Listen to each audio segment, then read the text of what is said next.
Hi everyone, I'm Laurel Marie Hickey. Welcome to What's Blank, Got to Do With It. Our What's Blank topic today is what's a BNPL, buy now, pay later, got to do with it.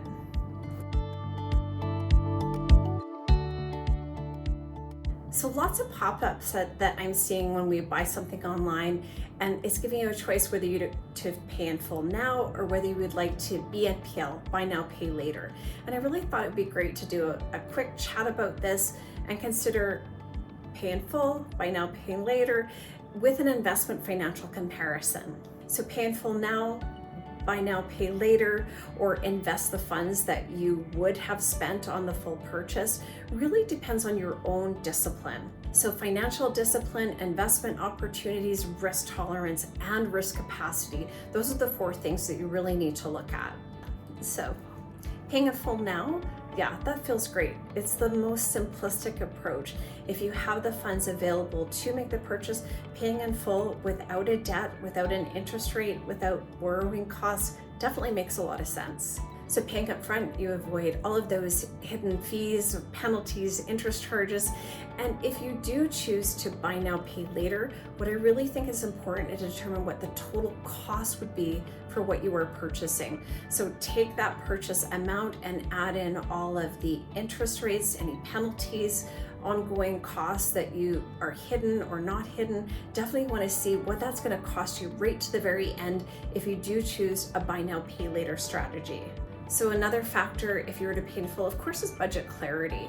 So knowing what your burn rate is, what you're spending each month, what your income is, and just knowing if you paid something in full, that's a big check mark, that's already taken care of. So I think it's important that we also speak to the disadvantages. I think it's really only fair to look at both sides. That's the thing, is you always want to look at your pros and your cons, but it is something that we hear from clients. If they pay for something in full instead of buy now, pay later, what is the investment opportunity cost that I'm missing out? So doing the math will really make a difference. What would you invest your money in? Historically, how has that performed versus this item that you're purchasing, paying in full now or delaying payment of that over time?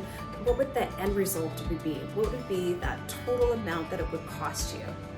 So another thing that is trending is the buy now, pay later strategy, where you have the purchase, you're paying for it later, but you're going to take that money and invest it in the market. Say it was $10,000. It is, of course, an opportunity for potential for growth as long as it is invested wisely and you follow your risk tolerance and your risk capacity and you have a wealth plan that really itemizes all the things that are important to you. What are your goals? What are your dreams? What's important to you? And just know this $10,000, would it make a difference if you were to pay for it now, pay for it later, or invest it? So really you're looking at three different scenarios. Another advantage, of course, if you pay for it later and you have those funds available, is of course there's no immediate pressure to pay the full amount. I do think it's important that you have an emergency reserves, an emergency account set up before you do something like a buy now, pay later strategy. So you really want to make sure that you have your money just in case you need it. And with that, if you were to look at a buy now, pay later strategy, investing the difference, super important that you look at your investment risk, your debt management, market volatility, look at your risk tolerance and risk capacity. Certainly, if you do use a buy now, pay later strategy, you really want to be confident that you understand all of the details of that strategy, your interest rate, your payment terms, your credit capacity, how that may impact your credit score. And if you utilize an investment strategy as part of this, how confident are you in the investment strategy? You really need to ask a lot of questions so that you're making the right decisions. Also, how disciplined are you in the repayments? If it's automatic, that makes a lot of sense.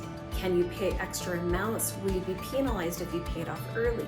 Ultimately, if you choose to use a BNPL strategy, the ideal choice will hinge on your financial goals, your cash flow, your income, your risk or appetite. Really weigh the pros and cons. So I hope that I've piqued your interest a little bit on the BNPL strategy versus pay in full.